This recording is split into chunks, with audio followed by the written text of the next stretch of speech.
Let's go. Okay, good evening, ladies and gentlemen. I'm going to call the Richmond City Council meeting of Monday, March 27th, 2023 to order. May I have a motion on the minutes? So moved. Moved and seconded. Any discussions, errors or omissions? All those in favor? Any opposed? That is carried. Madam Clerk, any agenda additions and deletions? None, Your Worship. All right.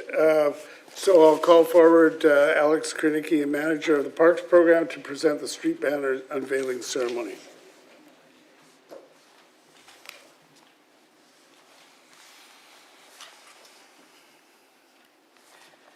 Good evening, Your Worship, members of council, and honored guests. Tonight I have the privilege of presenting to you the winning designs for the City of Richmond's 2023 Street Banner Program. This program is an initiative of the Partners for Beautification, a community engagement program that encourages Richmond's residents to become actively involved in creating a vibrant, beautiful community. The city supports grassroots community involvement in its Streets Banner program by encouraging residents of all ages and abilities to submit their creative designs by way of an annual street banner contest. The entries received in the banner contest celebrate the places, activities, and experiences that make Richmond beautiful and unique. This year, over 550 submissions were received, all original images reflecting one or more of the following themes: wellness, waterfront, the arts, urban landscapes, sustainability, community, connection, nature, neighborhood, and wildlife. A volunteer judging panel reviewed the submissions and were faced with the difficult task of selecting 20 designs as semi-finalists. Community members were then invited to vote for their favorite designs on the City of Richmond's Let's Talk Richmond webpage portal. Over 6,500 votes were cast over the 15-day voting campaign, and the top 10 designs with the most votes will be unveiled tonight. Before this year's collection of banners is unveiled, I would like to recognize our volunteer judging panel for contributing their time and expertise in judging this year's contest. Christina Porchuk and Anna Marie Kirkpatrick, representing the South Arm Community Association, and Imu Chan and Paul Dufour, representing the Public Art Advisory Committee. Similar to past years, each design is paired with a word mark banner reflecting the image's theme along with the city's logo. This word mark banner will be shown on the screens in front of you as each original design is unveiled tonight. The banners you will see tonight will be installed in select areas throughout Richmond City Centre and major gateways throughout the city, starting this week, and will remain on display until February 2024. This evening, each artist will receive a certificate of recognition as well as a special bag made of recycled City of Richmond street banners. Don't worry, it's not their own banner. We will now recognize each artist and ask them to come up and stand beside their designs as they are called. After each artist unveils his or her banner, I would ask them to remain standing beside their banner for a photograph. At this time, I will request His Worship, Mayor Brody, and Councillor Heath to take their place beside the first of the banners. Our first image for this evening's ceremony was submitted by Sally Choi and is entitled Moment of Reflection. The design of this banner reflects the beauty of Richmond's waterfronts during sunsets. The tranquil atmosphere of the tugboats in the water create harmony in the scenery. Sally wanted to capture the stunning reflections on the water and the vibrant colors of the sunset in her design. Walking along the waterside and taking pictures is something that Sally always enjoys, and she was genuinely amazed by the view of the Richmond waterfront during sunset. She was struck by the color palette of the sky as it transformed from a bright blue to various hues of violet and orange, creating a stunning view. Sally wanted to capture the moment in a way that was not just a photograph, but a work of art. She intended to bring her more aesthetics and vibe to the design, which is why she chose to paint it digitally by using chunky brush strokes. When people look at the design, she hopes they are transported back to the moment when within the picture and experience the same sense of peace and calm she felt while creating it. Congratulations, Sally. Please unveil your banner.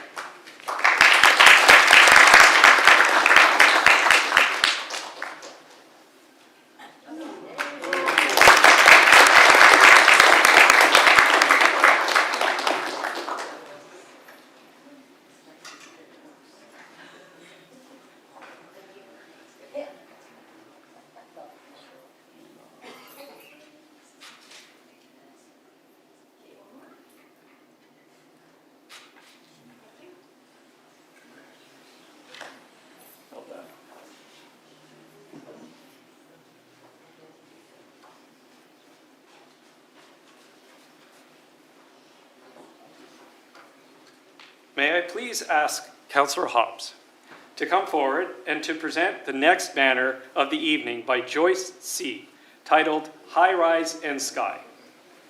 Joyce's banner design is a colorful public artwork which is also part of the external structure of a high-rise building located in downtown Richmond.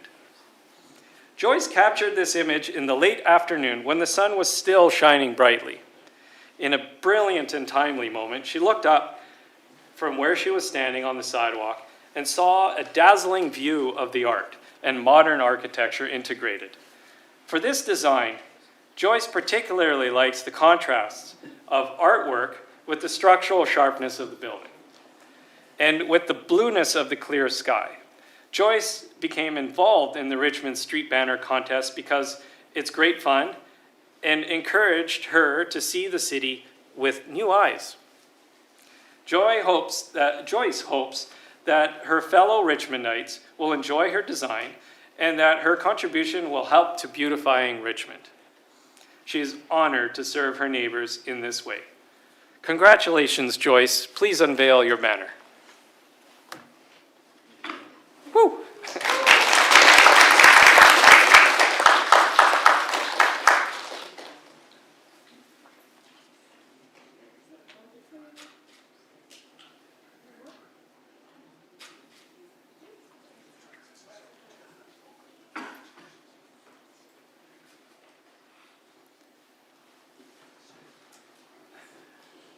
To present tonight's third banner, may I ask Councillor Liu to come forward. This next banner, submitted by Dilshad Mathanikara, is titled Autumn in Steveston. Dilshad moved from Newfoundland to Richmond in the height of the pandemic. She chose to live in Steveston because of its closeness to the water. One of the things that helped her through 2020 was being able to take long walks along the Fraser River, and during every walk, her surroundings would be different, like the changing of leaves and different birds chirping. This banner was created from a painting, which she feels captures the beauty and essence of the South Dyke area and the peace she finds when she sits and marvels at the beauty there. Congratulations, Dilshad. Please unveil your banner.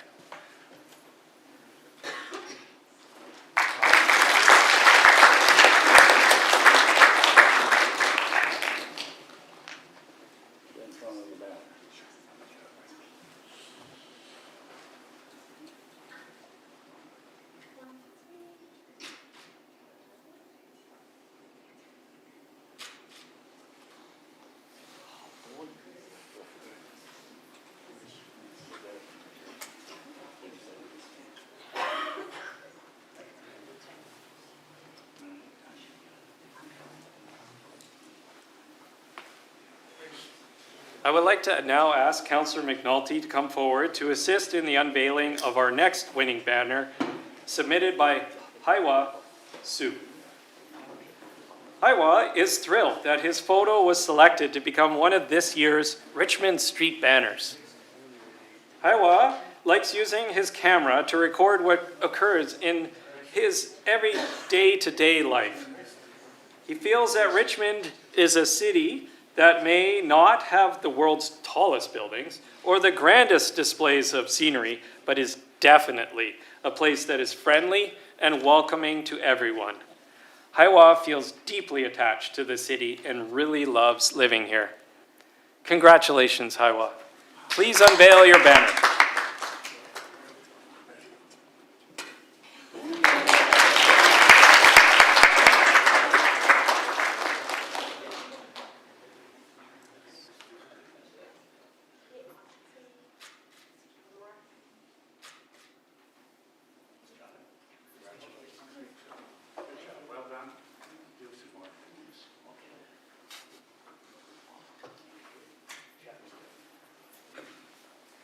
To present the fifth winning design of the evening, titled Reflecting Steveston by David England, I ask Councillor Au to come forward.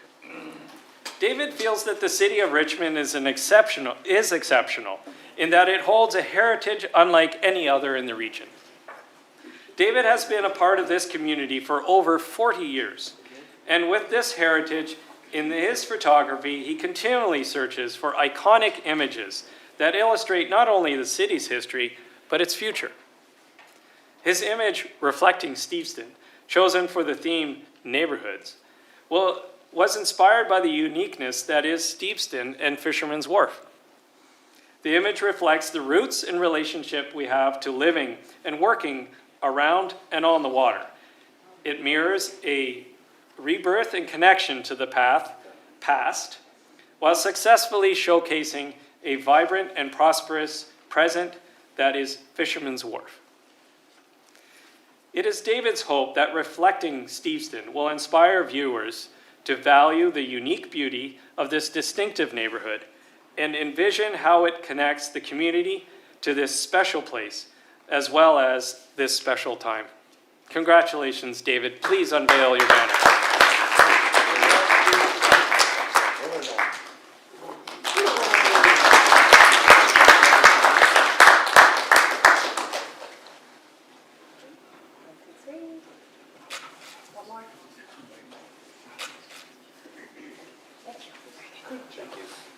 Well done, David.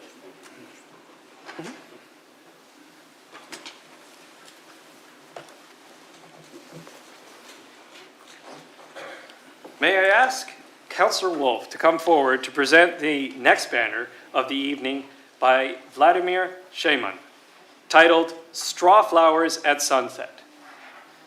Vladimir feels that the city's community gardens play an important role in maintaining the biodiversity and health of our cities. Straw flowers are known to survive in most conditions and attract many different kinds of pollinators, including bees and butterflies. The photograph was taken at sunset when the glow of the sun and the vibrant colors of the flowers are like glimmers of hope. The abstract digital enhancements aim at creating a surreal look, something between a photo and a painting, real and imagined. Vladimir submitted this image because he wanted viewers to reflect on the place of plants in our communities and our role in cultivating and imagining a better world for generations to come. Congratulations, Vladimir. Please unveil your banner.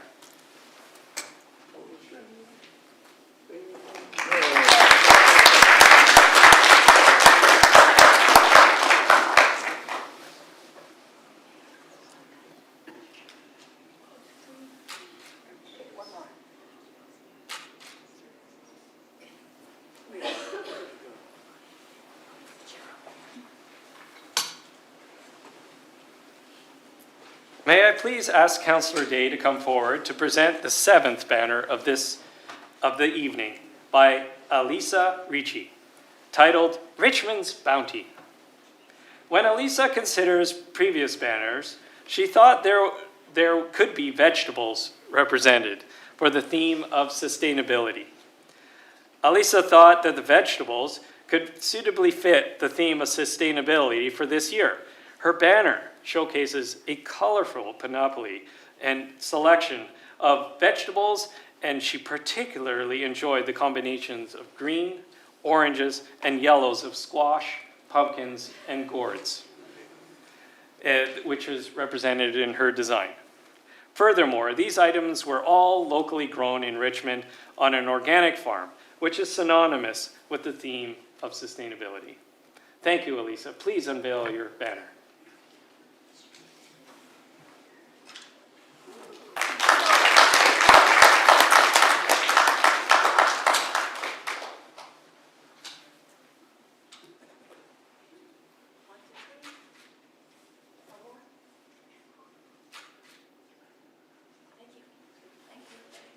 Nice one.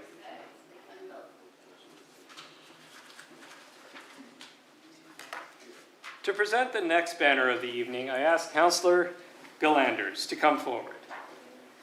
Tonight's next banner is titled Golden Dusk at Steveston and was designed by Lily Zhang. Lily always loves taking photos at sunsets in Richmond, especially around the Steveston area. She feels that the colorful golden sky comes alive and the river landscape is breathtaking. The photo showcased on her banner is of her daughter watching the sunset at Imperial Landing, and she wanted to contrast her daughter's silhouette against the bright orange of the background of the sky. By chance, someone was also paddleboarding in the background, so she managed to capture both subjects in the photo. She feels that this photo represents the harmony between Richmond's natural scenery and the people who live here. Congratulations, Lily. Please unveil your banner.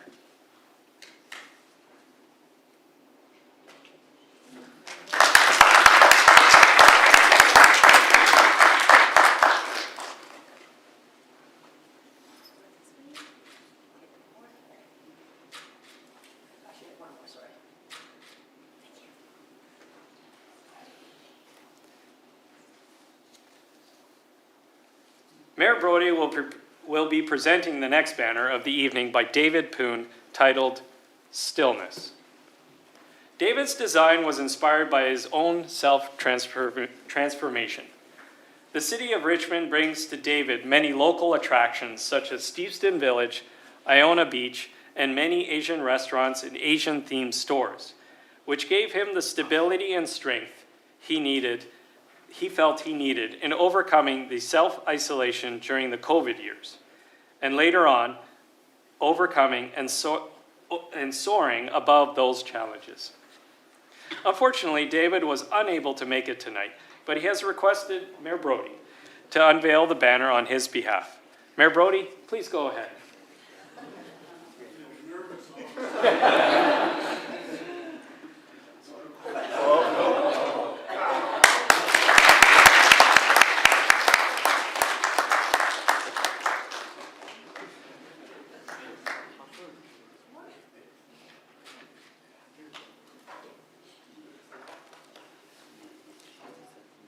For our last presentation, Mayor Brody will be presenting the final banner of the evening by Tristan Todd, titled Steveston Sunset. Tristan, having lived in Richmond for the vast majority of his life, feels that the fishing boats and the beautiful sunsets found in the city are quintessential to the community. His inspiration for this banner was the strong sense of home and belonging that he feels whenever he is out for a walk in Richmond, especially at Gary Point Park or along one of the Dyke Trails. He feels very fortunate to live in such a beautiful city with an inherent connection to nature. Congratulations, Tristan. Please unveil your banner.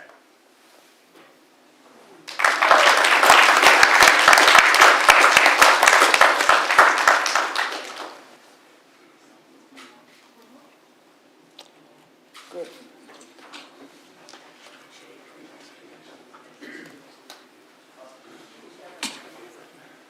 Ladies and gentlemen, we present to you your 2023 City of Richmond Street Banner Collection.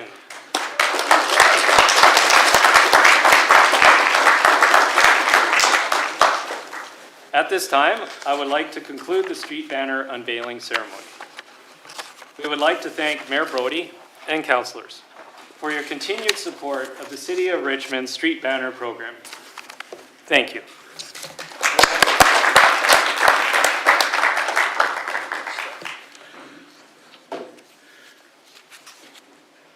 So I'd like to offer our repeated congratulations to all those who were successful with the winning banners. They're so colorful. These will be in our lobby, and also, of course, you're going to see them on the streets. There's probably a number of people who submitted other very high-quality images for the banners. With 500 to choose from, you can understand that it's a very, very difficult choice, and I want to offer you my congratulations as well. This is all part of the arts program, the parks program for the City of Richmond, and it just brings Richmond to life in such a colorful way. I think that we'll all appreciate them as the year goes by. So you'll see them on the streets very soon, so thank you again. Let's have another round of applause for all the successful applicants.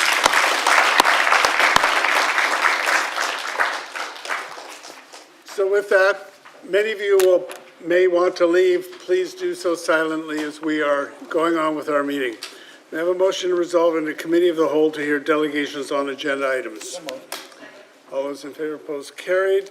I have two pre-registered delegations who I will call up first, and then I'll ask if anybody else wishes to speak to any items on our agenda. So first of all, we have Jason Sheehan, who's to be here. Please come forward, sir. And so for you and for other presenters, please have a seat right there.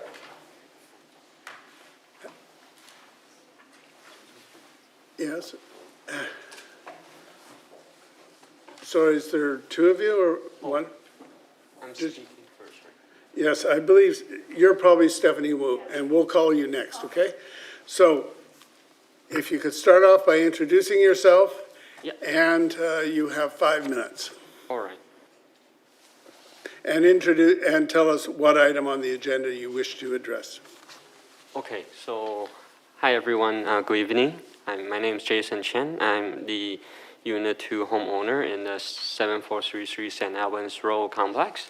So the complex has 7 units, and we're here to express our proposed sharing the driveway with 7511 St. Albans. That I believe the plan, there's a rezoning plan. I'm here to talk about the road design for these 7433 St. Albans Road driveway. So can I have a PowerPoint to the page 1, please? Yes, so the driveway was designed, first of all, I just want to let everyone know that all 7 units were unaware of the easement of shared driveway when we bought the home, and even including the current homeowner. So we bought a home in 2019 August. Well, actually June. But so the driveway was designed and built in 2001 for 7 units traffic. So each unit we have side-by-side garage. So it's designed, and we have the complex has 2 guest parking. So it's designed for 16 cars traffic. And the complex never used the driveway as a side-by-side traffic flow. Just want to let everyone know. And recently in 2020, August 10, if we can go to the next slide, please. Yeah, so you can see this is the picture of the driveway entrance and also the inside alley. So can we go to the next slide, please? Thank you. So recently in 2020, August 10, 2022, last year, there's a water leak incident underneath the driveway. And initially, the driveway was showing the sign of leakage, and cracks. And then eventually the water starting to shoot from underneath the ground and kind of like a water fountain fashion. And the city has to turn off the water temporarily for us to fix the driveway. And in the end, if you, the last slide, please. Thank you. In the end, so it cost the strata $5,000 to repair the leakage, and also another $1,000 for paving the hole. But I just want to let everyone know that the driveway is showing its age. We understand there was an easement back in 2001. However, the driveway was never designed for larger traffic purpose, more than 7 units. And it's already starting to show its age. And you guys can also imagine, not just by the driveway design, and also the, imagine 2 strata, we have to manage the responsibility of maintaining the driveway, right, moving forward. And this will be elaborated further by Stephanie. I just want to let everyone know, so based on the design plan, we can see that 7511 will have 8 additional cars. They have 2 units that they will have 2 side-by-side garage, and 3 units have 1 car, and 1 for additional guest parking. So this is an exponential growth. So I just want to conclude that the driveway is not designed to handle more than 7 units. We already see it's showing its age by the sign from last year. And also, it was never designed to have side-by-side traffic. We have always been using the driveway as one traffic flow coming in and out. I think it would be best to find a better collaboration to be discovered, because the current proposal brings 0 benefit to the current 7433 St. Albans complex.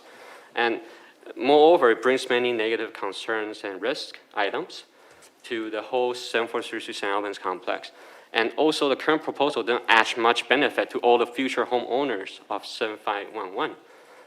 Of course, they gain the benefit of using the driveway. But I think what we can clearly see here is the developer gains the majority of the benefit. So I want to imagine if a city of Richmond set a deliverable strategic plan back in 2001 and decide to revisit the plan this year. Before executing upon the plan, the city has to reassess and decide if the plan is still actionable, right? And also look at all the risk items. And ultimately, what value does it bring upon executing the plan? So that is my conclusion. All right. Everyone. Thank you. Now, I have a couple councilors who have put their hand up. Councilor Galanders, do you have a question? Yes. Of this delegation. Go Yeah. ahead. Thank you. Thank you. Thanks for your presentation and for coming to speak. Just a quick question about saying that the driveway was never designed for more than 7 vehicles. Were you involved in the design of the driveway, or have you spoken to the design? Like, how do you know that it was never designed? Is that just what you're seeing? We just tell because the driveway is already, the ground is already tilting in the entrance, and if you be on site, maybe 2 Mini Cooper can fit side-by-side garage, drive side-by-side traffic. So we currently have 7 units, and all of us are having side-by-side garage. Yeah, but I was never involved in the design. Okay. So this is just an assumption. And when you do say that that it wasn't designed for side-by-side traffic, when you showed the photos, it definitely looked like a car could go out and in at the same time, especially on the driveway out to the road. I'm sure that when a car pulls in and there's a car there, you don't have to back out. You can get by each other, right? Yes, but very, very close on the edge. Okay. Yeah, but that's just the entrance. So when you drive in to the inner alley, the road becomes narrower. Yeah, and that's where the tilting part starting to show. And also, last year, there was already water leak incident, right? And the road has already shown a sign of cracks. Mm-hmm. Yeah, so it's really not being, it's already showing its age. So it's very clear that back in, when the easement was applied, in 2001, I assume, the driveway wasn't designed properly to handle more than 7 units traffic, right? Okay. Counselor Day. Thank you very much. Thank you for coming to speak to us today. I had a question. I understand the easement was put on the property in 2001. There have been quite a few people that have purchased property. You said you bought in 2019. Yeah. Have any of the purchasers, to your knowledge, been made aware of the easement on the property? No, they just told us that there will be construction next door, but they were we were never informed by the easement that will ultimately sharing our driveway, so that was never mentioned. Okay. And then I actually visited the site. I was watching people trying to back into their double-wide carports. Is there enough room for vehicles to turn and back in or drive into the carports? Because I noticed it seemed like there was 3 cars kind of jockeying for positions. There will be enough room for the car to get on people's garage in order to do a fully turn. Right. Yeah, so the driveway is really not wide enough. So Right. in order for side-by-side car to flow through, it has to be 2 Mini Cooper size and not a Countryman Mini Cooper. Right? Countryman is an upgrade version of Mini Cooper. So it's the original Mini Cooper dimension. All right, thank you. Counselor, Yes, I have a quick question. Earlier, you mentioned that the design for the new development would have no benefit to the current residents in your complex. Yes. So what kind of benefits are you talking about? And what would be acceptable benefits to you and your current residents? It just benefit as in like we gain any positive advantage, but it introduce many negative concerns and risks, and the 2 strata has to manage the maintenance of the driveway, right? Assuming the share of driveway is implemented by the city. Regarding these alternative, I think that it's best for the staff for us to give us suggestions. Are there any other alternative by looking, because we understand as city, you guys have an urban development plan, right? So are there any other alternative that the staff can propose and possibly to look at other rezoning development potential? all right. Thank you. Thank you. Thank you, sir. Thank you. You may go. Okay, thank you. Thank you, everyone. Next speaker is Stephanie Wu. I assume you're speaking about the same item.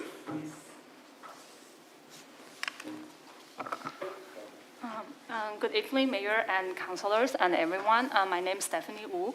I'm also from the complex 7433 St. Albans Please Road. pull in the microphone closer. Oh, okay. Yeah, I want to speak out our concern in terms of 7511 St. Albans complex to share our driveway. Jason already mentioned about the road design, so I want to point out our concern. Like I mentioned, actually, when we bought this house, we actually not bought in 2019, we bought in 2021, in August. The other 3 units also bought in the same year. We have never been informed that there is an easement that will actually share our driveway. We originally live in Burnaby. The reason why we moved to Richmond and then moved to this complex is a small unit. It's only 7, and there's no rent, no pets allowed, which is really good for a family like us. We have 5 years old, and I know the other 2 new owners, they also have kids. So the only thing we know about is there probably a construction next door.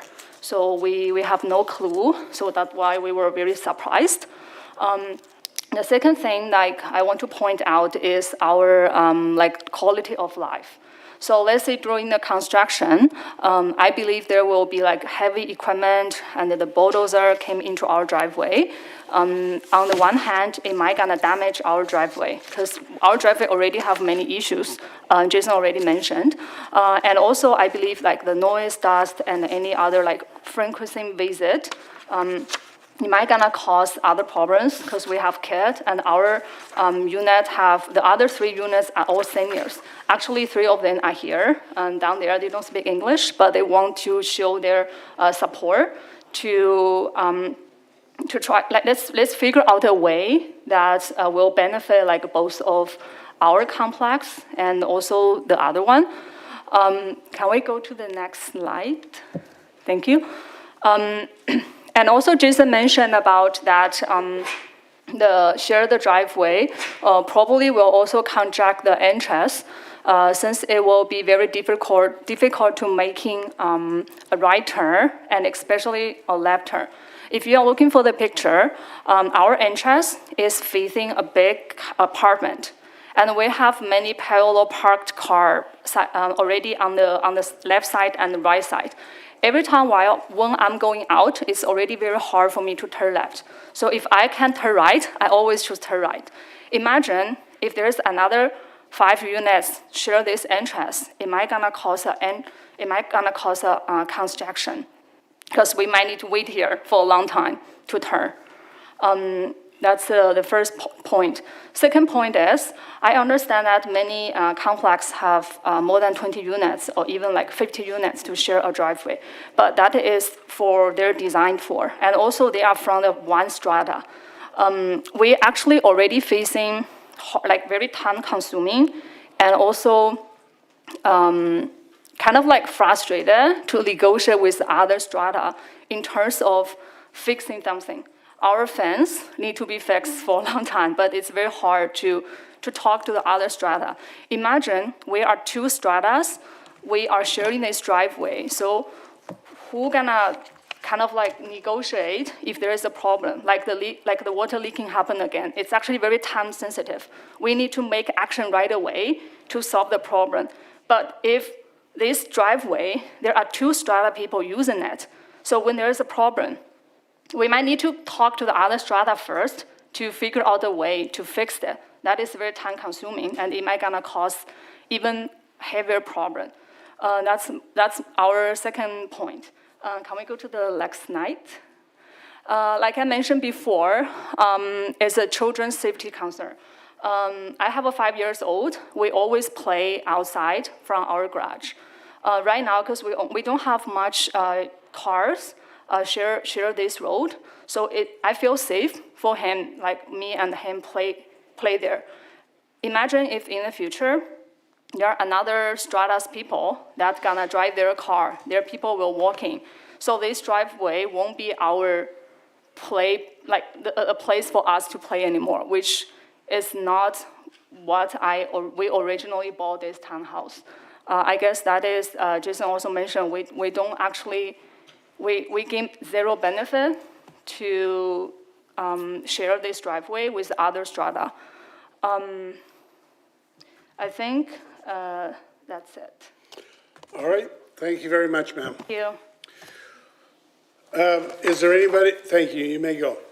Is there anyone else here who wishes to speak to us on any item on our agenda? Anyone else? May I have a motion to rise and report? Moved and seconded, all those in favor, post carried. That brings us to the consent agenda. We have the receipt of the committee minutes, the Stevenson Island Dike preliminary design, the public and stakeholder engagement. We have land use applications for first reading, which go to public hearing April 17th. 8180 Heather Street rezoning from single detached RS1E zone to the single detached RS2A zone.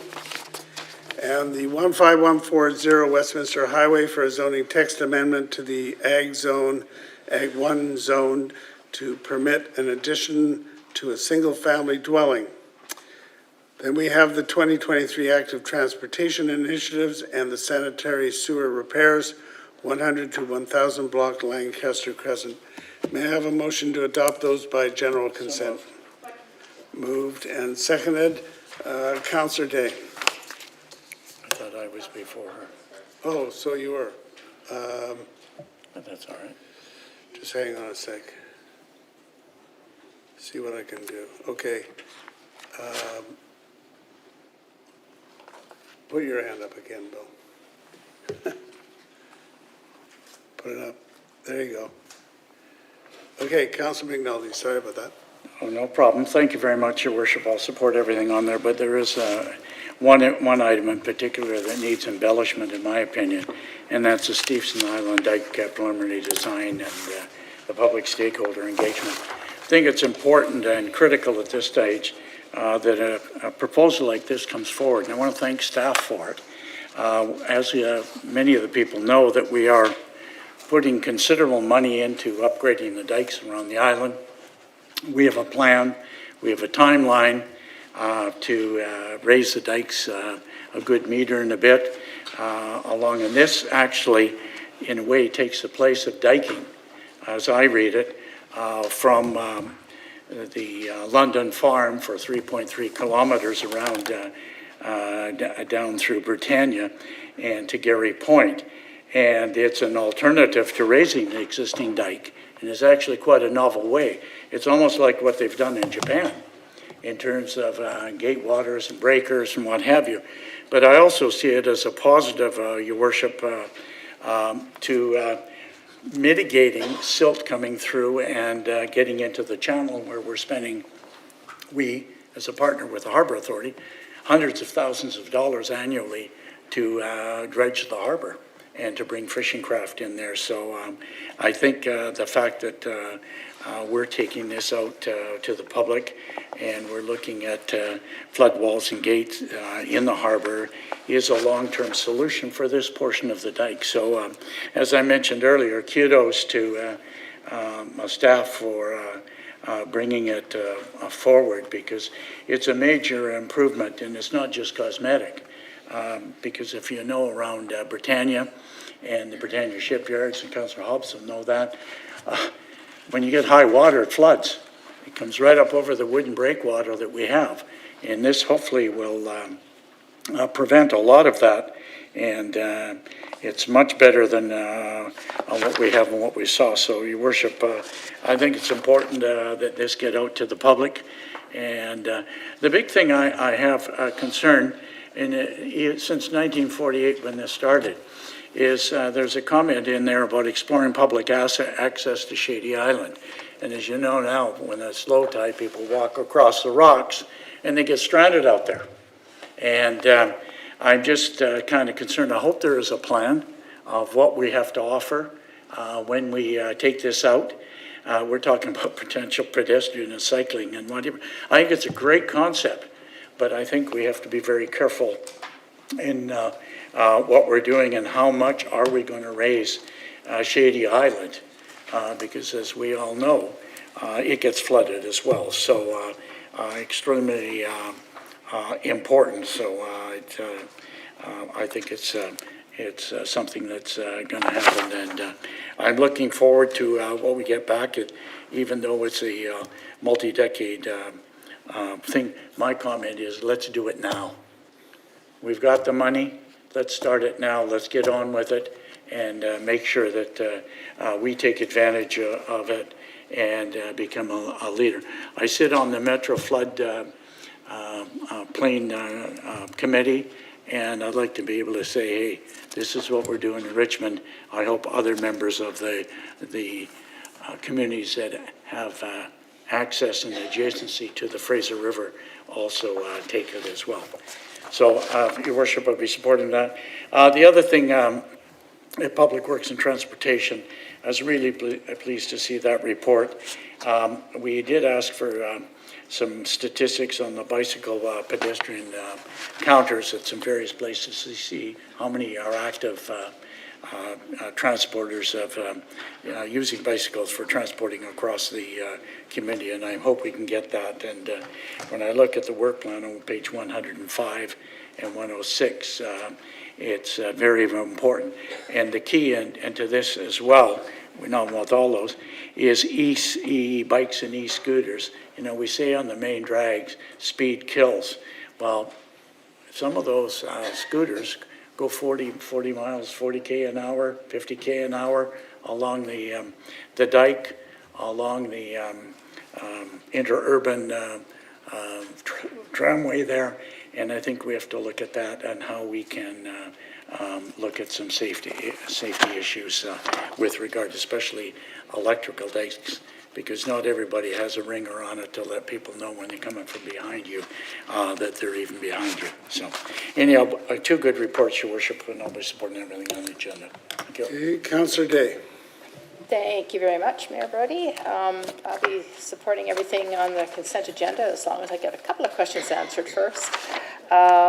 Number 7 on the agenda is the Stevenson Island Dike Preliminary. I'm really excited about this program, and anyone who's interested, the drawing is on page 34 that shows Stevenson Island being extended with a flood wall and a breakwater to protect the harbor and the village. And if we can pull this off, it's going to be state-of-the-art, and I'm excited to see what staff bring back in terms of research. And I'm really pleased to see that the public will be involved in this project and have an opportunity to consult on particularly the recreational part of this project. Item number 9 is a expansion addition to a house on ALR land on Westminster Highway. I'm really happy to see such a reasonable request for an expansion on farmland. This is to allow a family member who's recently become restricted to a wheelchair to be able to remain in the residence and still be viable in terms of working with the farm. So I'm really excited to see that really reasonable request. Number 10 is the Active Transportation Initiatives report, and I do have a question of staff on this one.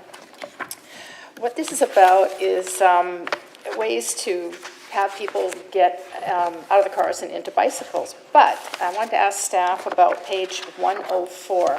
And this is in regards to the phase 1 and 2 of the Stevenson Highway multi-use pathway. It states in the report on February 15th that we're going to commence construction of phases 1 and 2, when in fact at the Public Works and Transportation Committee meeting of March 22nd, we had directed staff to bring back options for Williams Road as opposed to this. So, and there was going to be some public consultation. Can you update us on that? To Your Worship, Councillor Day, yeah, absolutely. We certainly do have an open referral on the Stevenson MUP, and we plan to bring that back to committee and ultimately council sometime in the next 6 weeks to a couple of months. And construction on the MUP will not begin until such time as we brought that forward and gotten resolution from council. Perfect. So I'd like the minutes to record that the commencement construction of phases 1 and 2 of the Stevenson Highway multi-use pathway, Shell Road to number 2 Road, is actually on hold. So thank you for the clarification on that. Next one is number 11. That's the sanitary sewer repairs on Lancaster Crescent. This is out in Brookville. The sewer pipes are from 1940, and they finally failed. I mean, that's pretty good longevity when you think about it. So it's going to cost about $1 million to repair this piece of the pipe, but that will, of course, bring it up to current standards. And I think it's important that the public know about this, because that's where your tax dollars are going, is to make these necessary repairs. And that's it for me, Mayor Brody. Okay, Councillor Galanders. Thank you, Your Worship. I will be supporting everything on the consent agenda. And I wanted to make a comment and a question of staff just for on item 9, the zoning text amendment to the ag zone on 15140 Westminster Highway. Thanks. When I was watching the planning meeting, it got, a few people mentioned that we had seen this before and it got sent back and more had to be done on it and then it came back to us. And I believe that that's incorrect, and I just want to state the timeline of this because I think it's important that people know what the timeline is for something like this, because I believe that this came to the Agriculture Advisory Committee in July for the first time, and then it came to Council on September 12th for the first time, and we referred it to the ALC, and they came back in January with an approval, and now it's here being approved with just a zoning text amendment. So that's correct? Your Worship, to Councillor Landers, yes, that is correct. That's great. I just wanted to clarify that because I think that it was actually very expediently done. And I think it's really great that we can, because the reason why I had to go to the ALC was because the combined square footage of the two dwellings is over 5,382 square feet, and also because the secondary dwelling is larger than the permitted small secondary dwelling. So it had to go to the ALC no matter what, and it came back approved, and we were able to approve this with just a zoning text amendment and not a full rezoning. So I think that's really great. So thank you. Councillor Wolf. Thank you, Your Worship. Just a few comments. I will be in support of everything on the consent agenda. I was just highlighting, looking through the committee minutes for the General Purposes Committee meeting, and then on page 24 you can read some of the discussion that was had at that meeting in regards to item number 7, the Steveston Island dike design. I've been on Shady Island, Steveston Island, many times, walked the lengths of it, very familiar with the wildlife use of it, and so I'm very interested in the design for ecological enhancement, because I think it's going to be a key piece of getting approval for environmental assessment, that we have plans which have been included in here, such as the fish habitat bank, perhaps retention of the areas where eagles are currently nesting for nesting sites, and making sure that we're consulting all the stakeholder groups that have knowledge of the existing uses of this site. Yeah, so I'm very excited about that, and I've also heard from many who are interested in that pedestrian accessibility in addition to having it like a loop-friendly design, which is also included in the report, which I think is great at this stage for sure.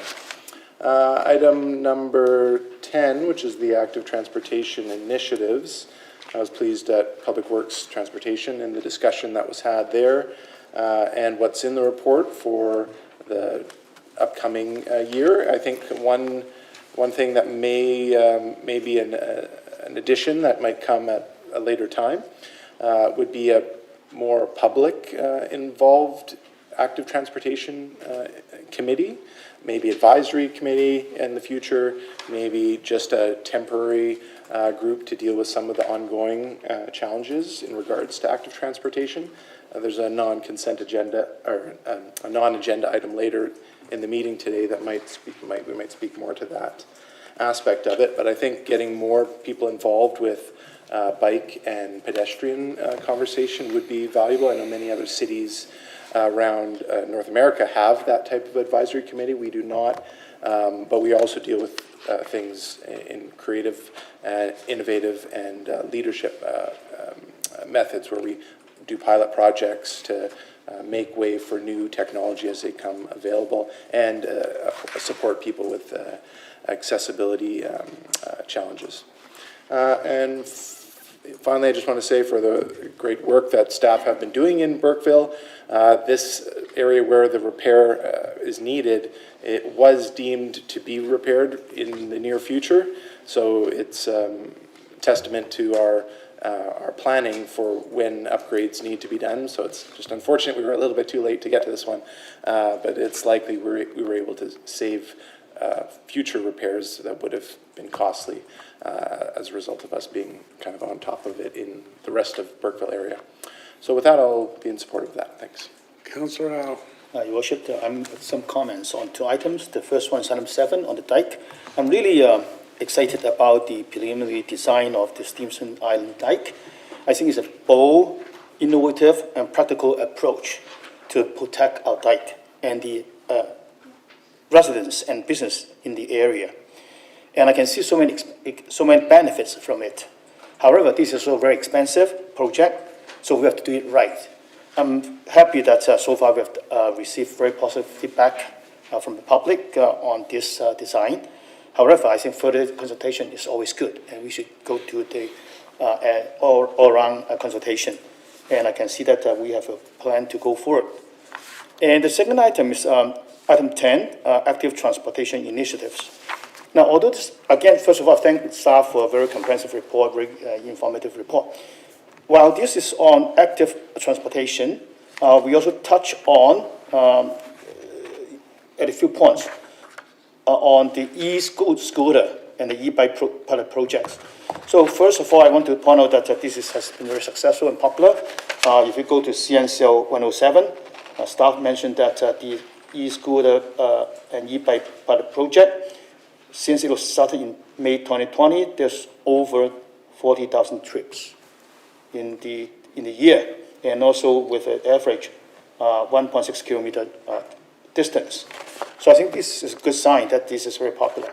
And also, because of the popularity, I think we need to get more information and to get more data about its success or problems and concerns.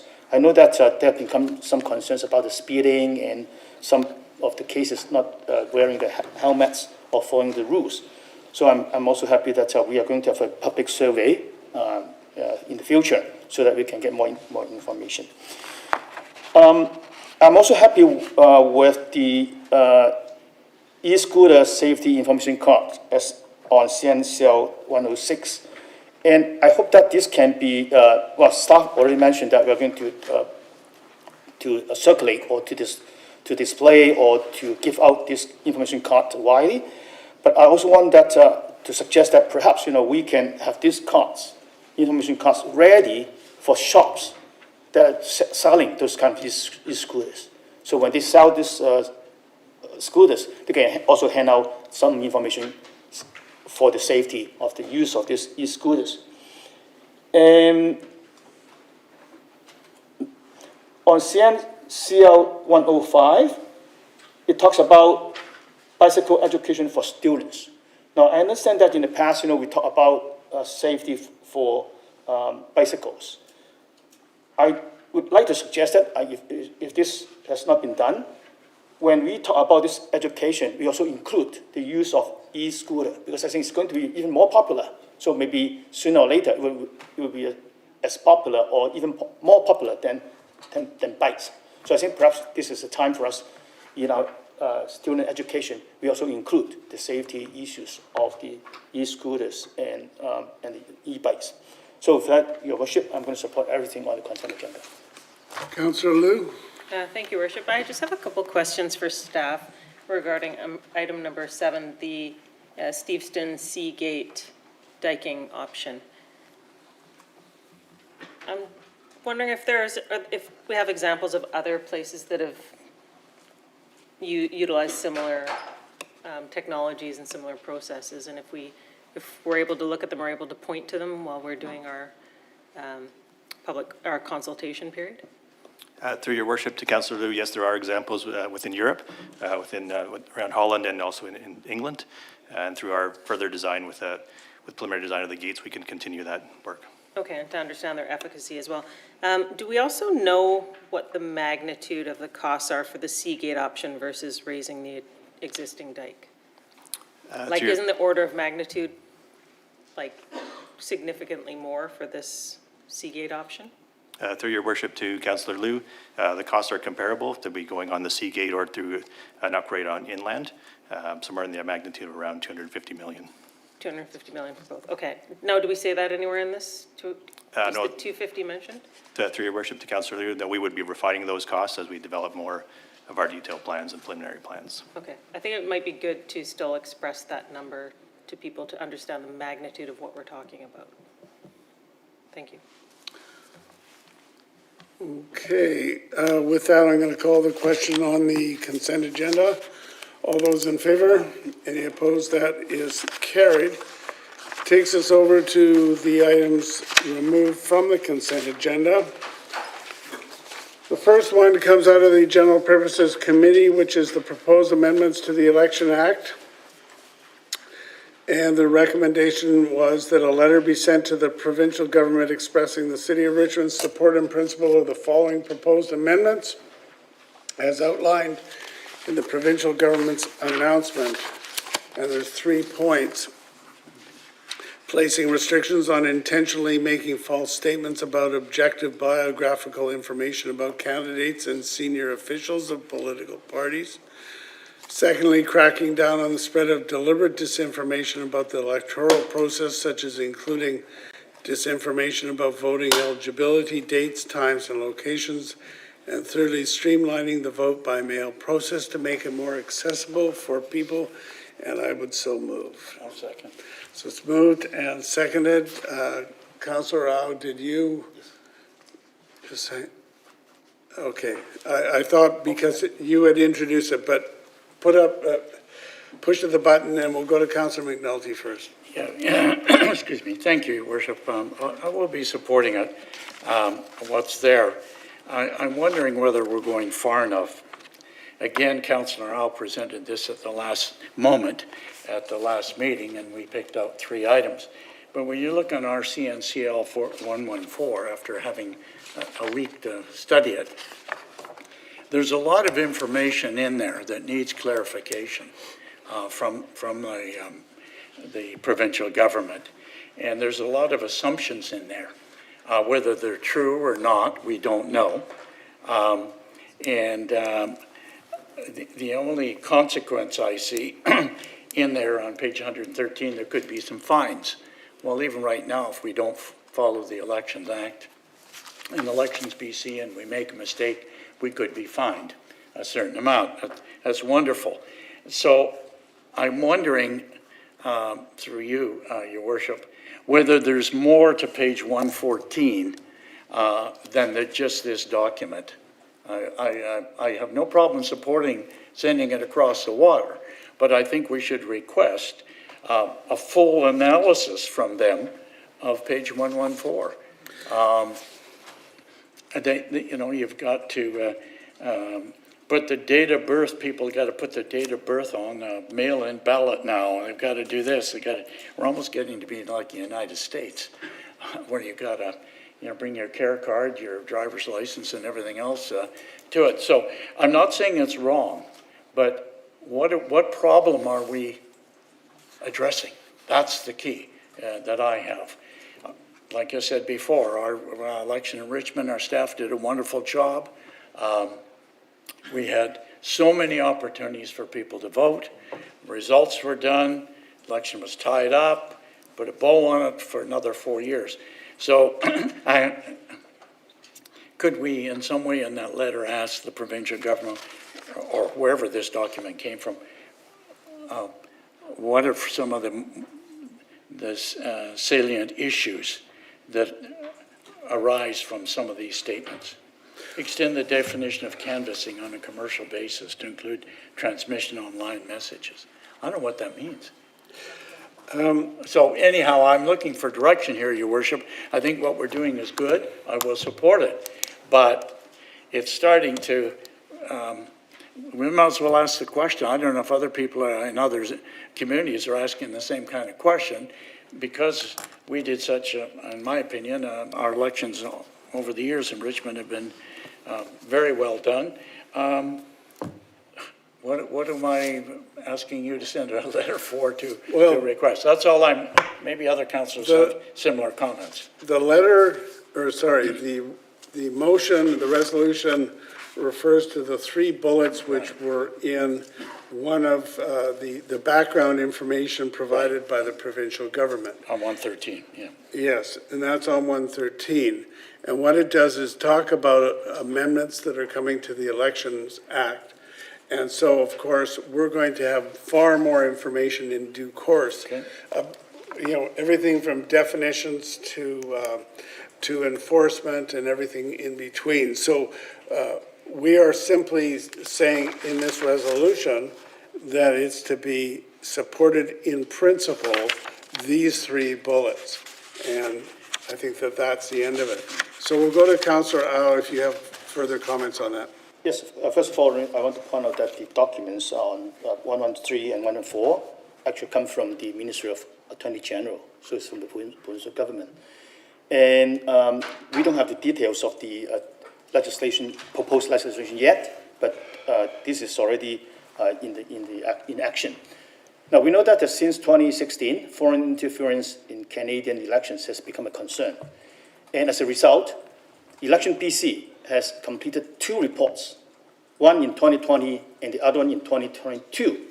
And altogether, they make over 40 recommendations. And it covers a whole range of areas, especially one area which is very important is the disinformation, especially the uncontrolled or unregulated ads in the social media. And because, in the past, there's so many disinformation in the social media, and there's no consequence. So the provincial government is now acting on some of the recommendations. And in early March, as I've already pointed out, the Ministry of Attorney General announced that changes to the BC Election Act were to be made. And those are the three major items that they are going to address regarding restricting the making of false statements about candidates, cracking down on the spread of disinformation, and also they are also talking about streamlining the vote by mail. And these changes, if passed, will apply at the next provincial election. And I believe it will also apply to the municipal elections in the future. Well, as Councillor Manati mentioned, many people criticize that the changes and amendments are not going far enough. That's true.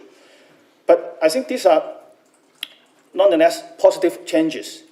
And I think the Richmond City Council should express support for these changes and hope that voters will keep their confidence in Canada's democratic election system. And this is related to our hope that we can increase the voter turnout in the future elections. So I think all these initiatives will be helpful to make people have faith and confidence in our system. And for that reason, they'll be more likely to come to vote. So that's why I think we should indicate to the provincial government that we are in support of those positive steps to the changes. Councillor Heed. Yes, I don't usually like to repeat what I said in committee and then come here and have to repeat the same thing, but I'm absolutely opposed to this, and I think everyone's pointing out, and Councillor McNulty certainly pointed out, we're running half-cocked, okay? We should be waiting till we get the information. We're not running to an election right away. We had our chief electoral officer did a very good job. I think she has the ability to express our concerns that were exposed in this past election to BC Elections, who has the authority to deal with this under the Elections Act. I think we're, putting the cart before the horse in this one. Why don't we wait till we get more information? We don't have to rush and make a decision on this right away. If we're going to submit some type of document to the provincial government with respect to what they are proposing coming forward, I think we do it in a more comprehensive fashion than just picking off a couple of things here or there. Thank you. Councillor Galanders. Thank you, Your Worship. I also don't understand why we would rush to congratulate and support them on the work that they're doing when they haven't come to us with, this is what we're proposing. I think that there'll be a time when, with their final report, that they'll say, these are the proposed election changes, what do you think? Rather than sending a letter now, just because when I'm reading 114, just the same kind of points that Councillor McNulty pointed out, there's a few things in there, like establishing specific criteria for what constitutes an independent third-party advertising sponsor, providing the chief electoral officer with the regulatory authority to establish content and format standards for authorization statements, i.e. taglines, to be included in all election advertising. And then the one that Bill pointed out, extending the definitions of canvassing on a commercial basis to include the transmission of online messages. I don't know what their background is on all these points and what the end result's going to be and what it's going to look like. So, and I don't really trust that that they're not going to mess stuff up. I'm not in a rush to say great job. I'd like them to come to us. I can't support it right now. I think it's great to be working on the disinformation and removing illegal content and preventing false information. That's all very important. But I don't think we're there yet. Councillor Hobbs. Thank you, and through the chair. Well, I echo some of the comments that have already been made, and I do also want to just point out for people in Richmond that our staff did do a very good job. There were plenty of opportunities for people to vote, lots of early voting days, mail-in ballots. The weather was beautiful, not that we controlled that, but there was lots of opportunity to vote. So I disconnect these issues from the voter turnout. I don't think they're necessarily connected. On the other hand, supporting something in principle is easy because you're only doing it in principle. But this came to us at the committee, and I did support it at that point. But I do echo some of the concerns we've already heard and just heard about the timing of it. I don't see what the rush is on this issue.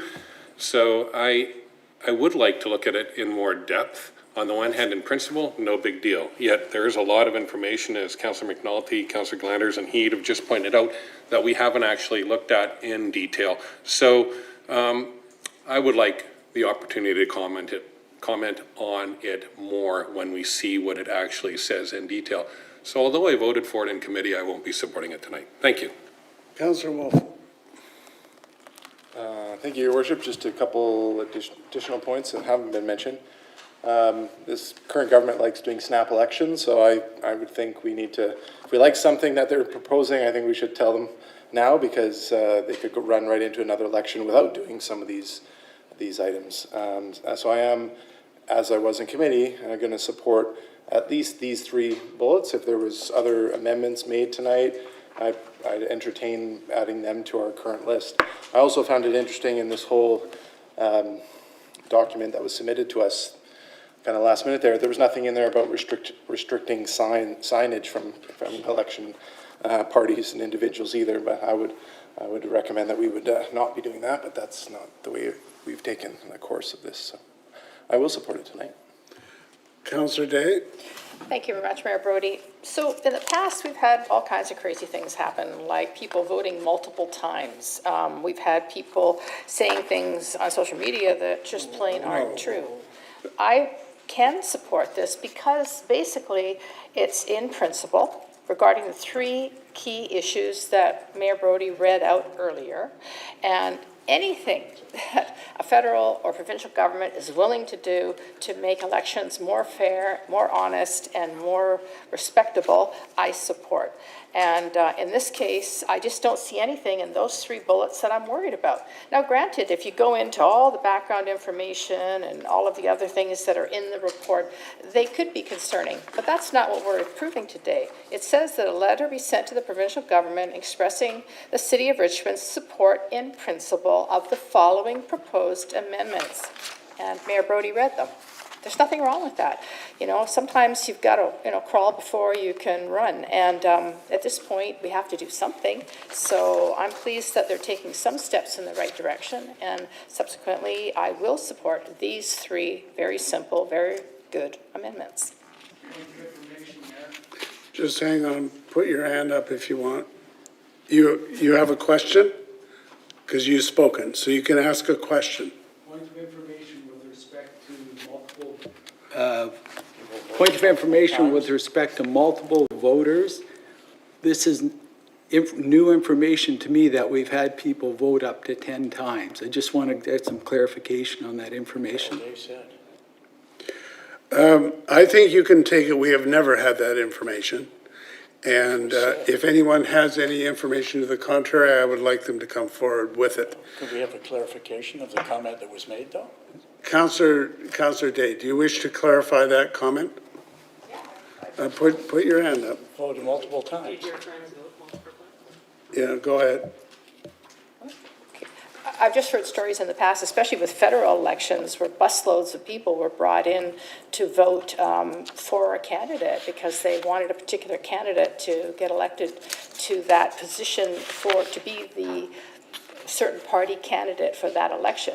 And I've heard multiple people come to me and tell me that story. So it has happened. And it's just something that, it's an example of what can happen. And I think that, again, while these 3 issues do not deal with that in particular, it's happened in the past. And so it's why not do everything we can to, make it a reasonable process? First of all, Councillor Day, let's be precise about this because that really was a very inflammatory remark. Well, in your clarification, you talked about the nomination process, either for federal or provincial, I assume, government party nominations. Secondly, in clarifying it, you said that people were bussed in. That is what your original statement was, that some people had voted 10 times. Okay, that is clearly not the case. And what you're talking about, if it's some kind of inadequacy of some provincial or federal party process, then so be it. But what we are talking about here is municipal elections. And I say, to say that we support in principle having restrictions on intentionally making false statements about objective biographical information about candidates and senior officials of political parties, how can we argue with that? Cracking down on the spread of deliberate disinformation about the electoral process, such as including disinformation about voting, eligibility, dates, times, and location. How can we be against that? And streamlining the vote by mail process to make it more accessible for people. I mean, it just seems like that's in everybody's interest. That's all this resolution does. For background, there is another page or two of all kinds of other stuff that the province is talking about amending in the Elections Act. That's not what we're talking about. We're talking about these 3 points. And if you don't support that, so you do want to be able to intentionally make false statements about biographical information. Is that what you're saying? That you want the spread of deliberate disinformation. Is that what you're saying? And are you saying that you don't want to streamline the vote by mail process to make it more accessible for people? I just don't understand it. Now, I see Councillors McNulty, Galanders, and Hobbs have pushed the buttons. You've all spoken. I'm going to call the question. You can propose an amendment. I can support it if I'm sure that it's. Just hang on a sec. Go ahead. I could support this if I'm comfortable that it's clear that we're not endorsing the entire thing. And I know that it says it as follows, but could we add something onto it? So that a letter be sent to the provincial government expressing the City of Richmond's support in principle of the following proposed amendments as outlined in the provincial government's announcement. Name the 3 points and then say, and we look forward to public consultation on the remaining proposals, or? Well, maybe you don't. That's up to you, but as far as I'm concerned, those 3 bullets were placed there to specifically limit what we're talking about here. Do you think it's clear No enough? further, and the rest will go according to their regular practice, whatever that is. So all you're being asked for here is substantively support in principle those 3 bullets. That's it. So do you have an amendment to it? Well, I was going to say, and expect further consultation on the rest of the items. Well, people may, okay, I'm not going to support that because people may be opposed to anything else. Okay? Yeah. And we don't want to hear about it, we don't want to see it, we don't want to be proposed, we don't want it to be consulted on. So I'm not going to support that. You can make, if that's your amendment, you make it. I don't think anybody seconded it. So. I'm sorry? I did make it. I'm making it. I made it. But if someone wants to. Okay. Someone want to second that? Just at the end, we say. No. And we ask the clerk, what have you got down? The amendment would read to add the following wording and expect further consultation on the remainder of the items. All right. I'm going to call the question on that amendment.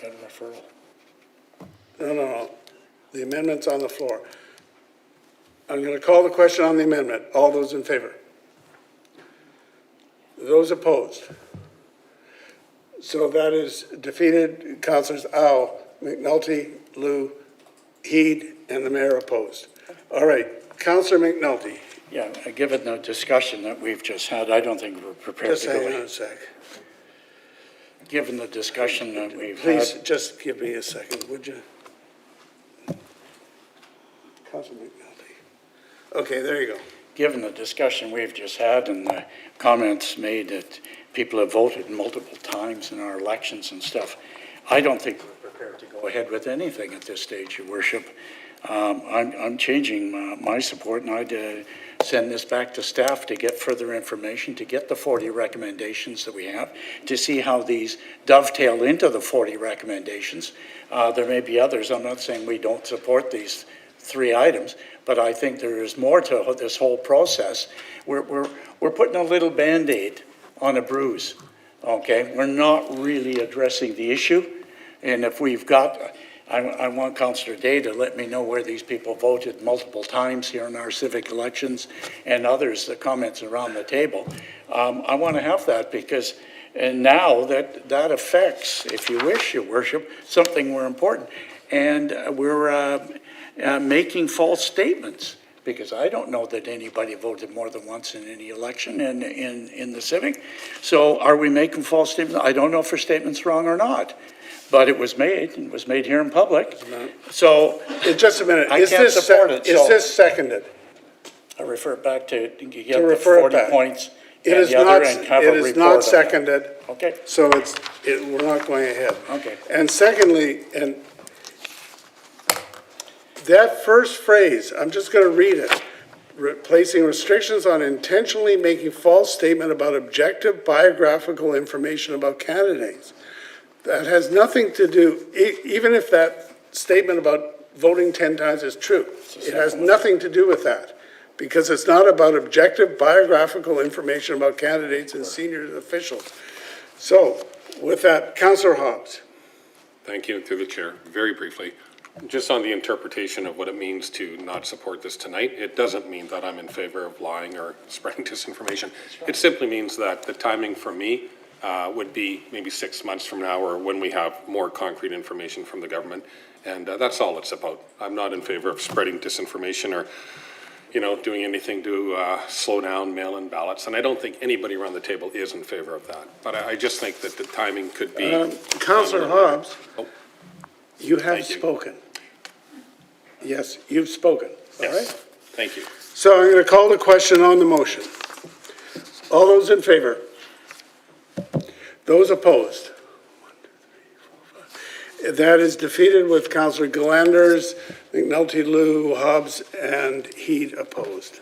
All right, we'll go to Planning Committee. Councillor McNulty, Chair. Thank you, Your Worship. Their application by Matthew Chang, an architect, for the rezoning of 7511. Push your button. Oh, sorry about that. The item on the Planning Committee, from the committee, is an application by Matthew Chang, an architect and company, for rezoning of 7511 St. Albans Road from single-family detached RS1E zone to a high-density townhouse, RTH1 zone. The recommendation is that it be introduced and given first reading, and I would like to introduce it. Okay, is it seconded? Second. Moved and seconded? Yeah, Your Go ahead. Worship, on this particular application that has come forward, I think we have to separate process from the propriety of the development. The development is a good development. It gives a 3-story apartments and townhouses. The developer has followed everything that the city of Richmond has asked for along the way. And there are a couple of things still to be worked out. They've mitigated everything.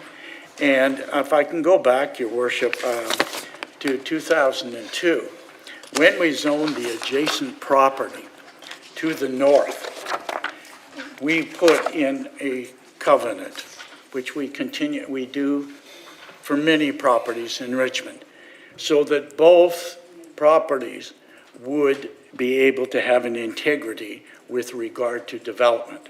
We have it over in Spires Road to this very day. We have taken pieces of property from one to the other to make sure there's a buffer so the next property can be done. Now I want to get into the one thing. In terms of the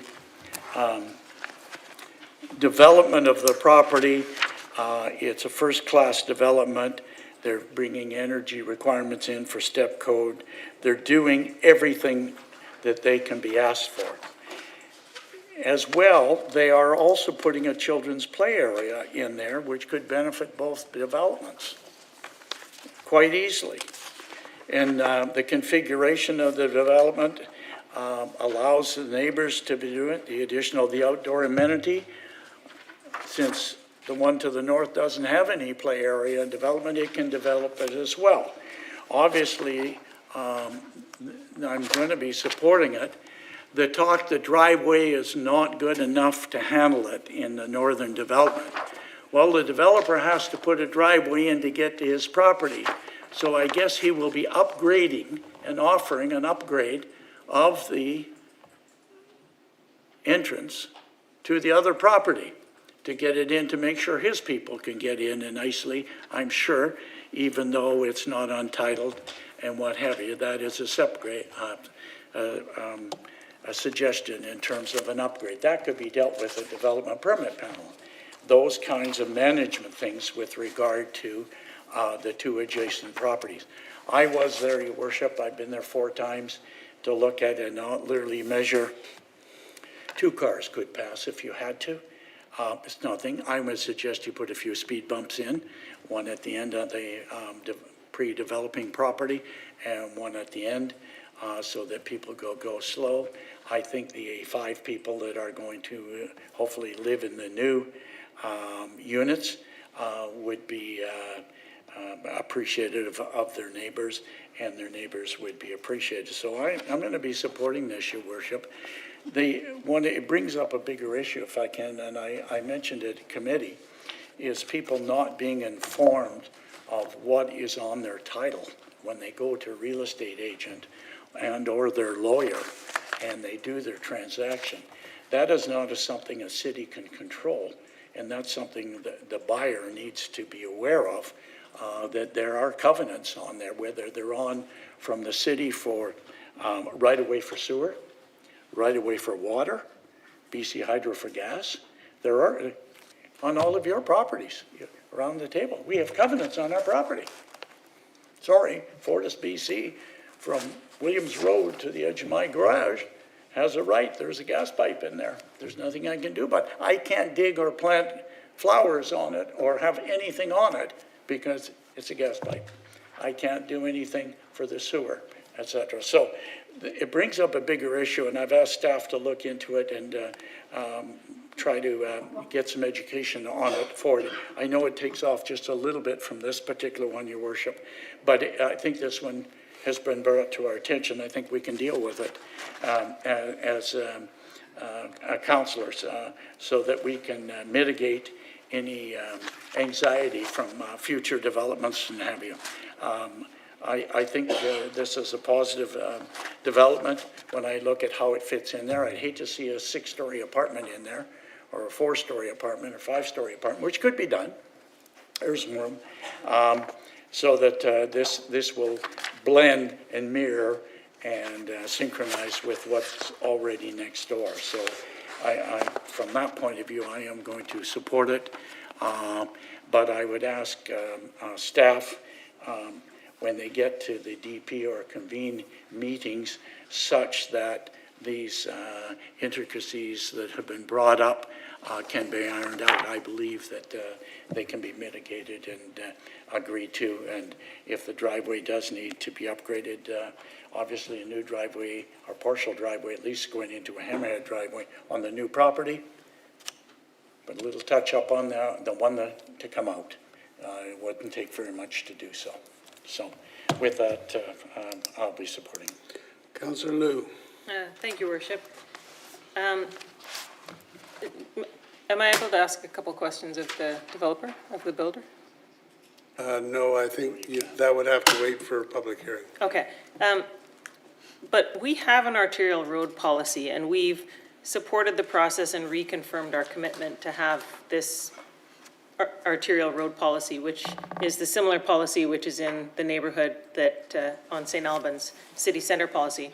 And so our method of increasing density, getting more homes on fewer pieces of land and reducing the number of driveways onto it. So we have a plan where the first developer comes in, they're able to buy some land, They build the first driveway for the townhouse complex. The easement is put in, the right-of-way is put in, the deal is made to say, okay, well, you guys are building the first road, and then next couple properties are then going to be able to access it. So we've reconfirmed that by saying this is what we want for our arterial road policy. That it was renewed, what, a year and a half ago. So we all, almost everybody at this table, reconfirmed that that's what we want to do. We want more density, we want more people in our neighborhoods, we want fewer driveways coming onto the roads, fewer pedestrian and bike conflict points of cars coming out. So this is one of the ways we do it. When the first development went in, 7433, they didn't have to build an outdoor amenity space. But what they're having to provide is the road access in to the road, to the road itself. The new development that comes in, they have to provide the outdoor amenity space. So now you're not going to have to play in the driveway with your kid. You can actually go to the little playground, and maybe you can work with the developer now and help them choose what kind of amenity you actually want there that's suitable for your family and your growing family and what makes sense for you. My understanding from the construction plan is that they will not be using the driveway until there is building occupancy. So until such point as people are actually ready to move in, nobody's bringing buckets of sand past your back door, nobody's doing anything. Nobody is entering your property until the day that occupancy is made, and then the road gets opened, and then it happens. So I think, my understanding is it's safe. They're going to be working directly from the road. They're not going to be parking in your parking lot. It is a process. Maybe it's a surprise, and I'm sorry if it was a surprise to you, but I think hopefully this will be a nice development. It will be a total 12 units. It's still 2 stratas. There are ways of getting along with each other and creating harmony together and agreeing on how everyone's going to behave and drive and go slowly with each other's children and look after each other because you're still neighbors. So I'm going to support this, and I hope that the 2 stratas can work together and really create the neighborhood that they want. Councillor Au. Yes, first of all, thank you for coming to speak to us tonight. I think the delegates have raised some very good points. I want to ask staff 2 questions. The first question is, what was the original design of the driveway for this existing unit, existing complex? I can hardly imagine that, when they plan for the design, they already prepare for the future. Because, they don't know what is going to happen next, whether it's 1 building, 2 buildings, 3 buildings. So what was the original design for the driveway and the capacity they accommodate at the time? Through your worship to Councillor Au, in terms of the driveway on 7433 St. Albans Road, it is approximately 6 meters wide. 6 meters wide is the same width as a city standard lane. It does accommodate 2-way traffic. When the townhouse complex at 7433 was developed, it was envisioned that it would provide access to the subject site. But at that time, they did not even know what is going to happen next door, right? They don't know the number of units or the size or the number of cars, right?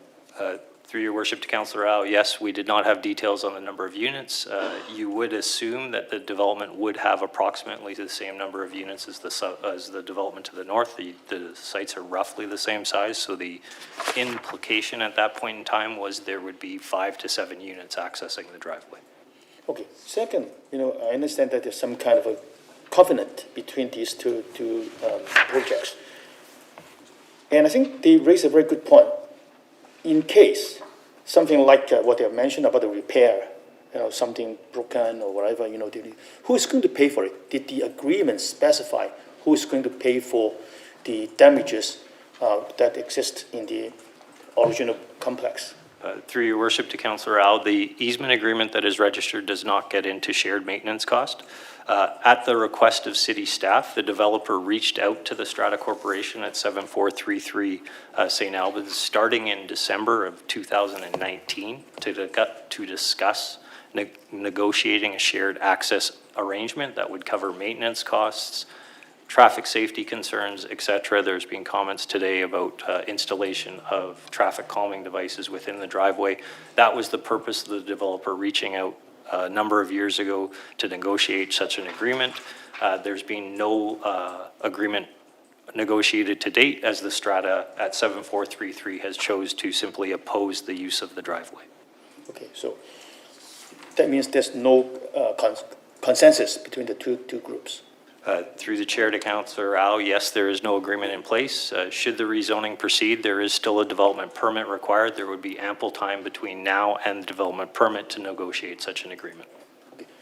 Well, my feeling is that, I understand that there's some kind of easement agreement between these two projects. And this is being preset before these people purchase the buildings. And to me, it seems to be a forced marriage. So I'm sorry, you've been matched to the other people, right? It's being arranged by your parents. You have no say. It's been prearranged.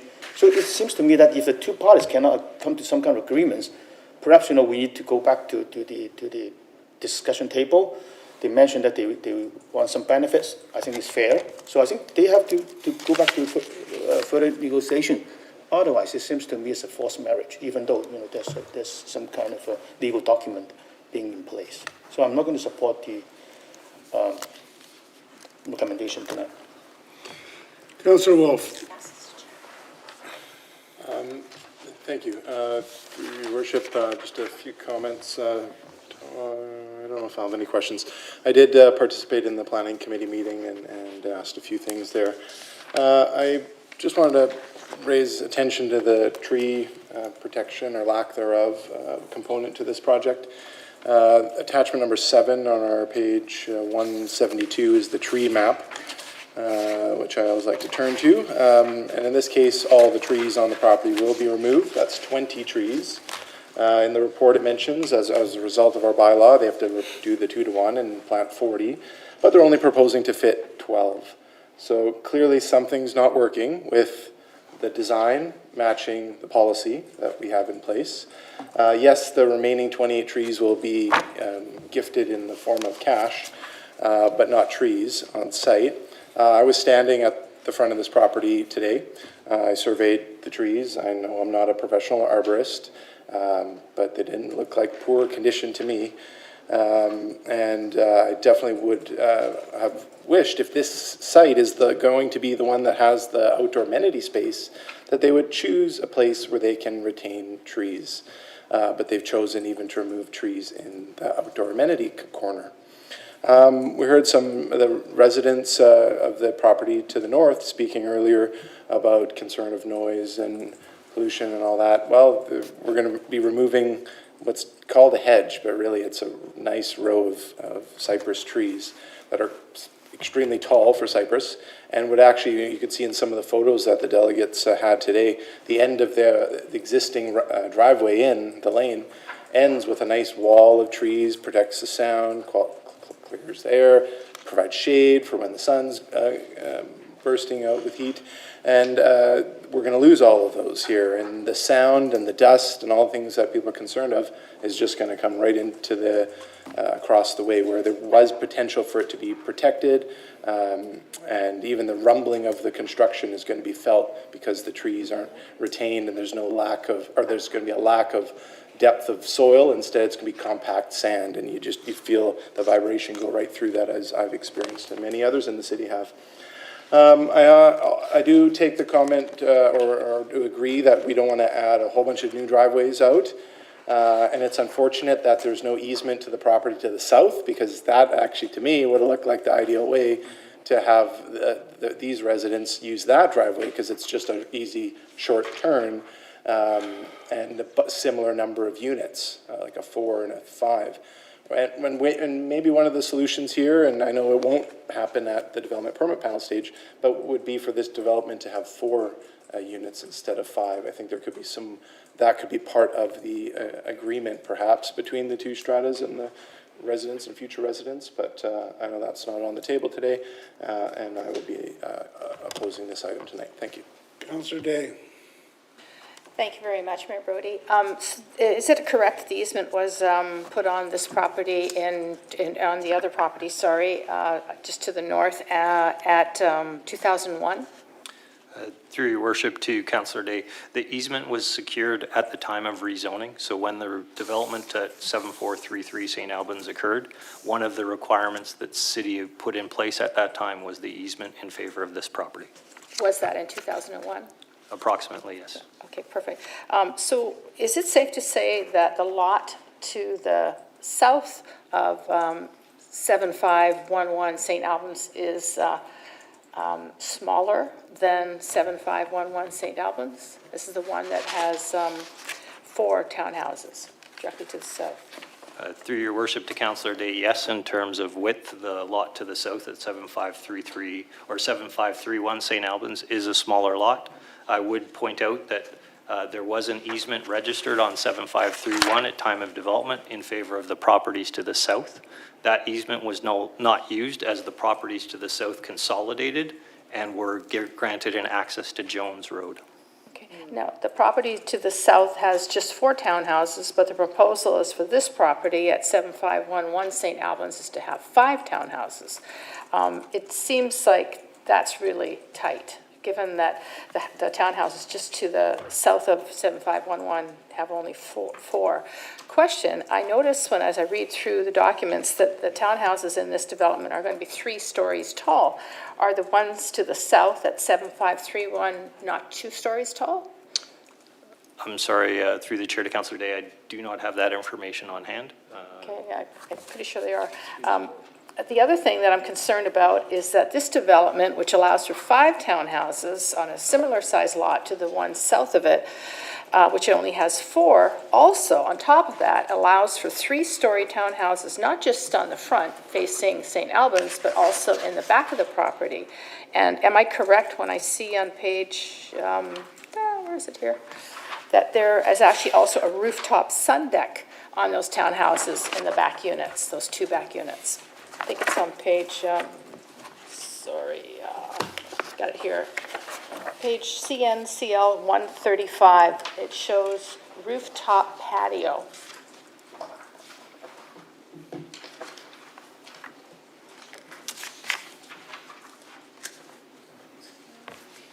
Through your worship to Councillor Day, yes, the units are 3 stories in the back as they do interface with an apartment building, not single-family homes. In terms of the preliminary design, yes, there is a small roof deck on those units. On those back 2 units, yeah. Well, I agree with Councillor Wolf that given that the property to the south of this has a driveway already there, that seems to me would have been a much better location.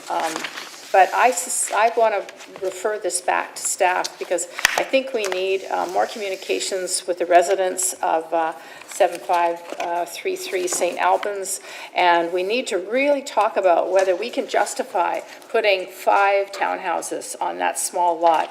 I think 4 is more than enough, and I think that having any sun deck that overlooks the 2-story townhouses to the north at 7433 is not acceptable to me. I'm also really concerned about the way the driveways are connected, and I think that we can do a way better job of communicating with these people because according to the speakers who came today, no one knew about this easement. And now I realize that's not a City of Richmond responsibility, but we have in the past, I believe this referral got passed, where we were asking the provincial government to make sure that all easements on townhouse strata driveways are also registered on the townhouse units. Did that go through? Because I made that motion.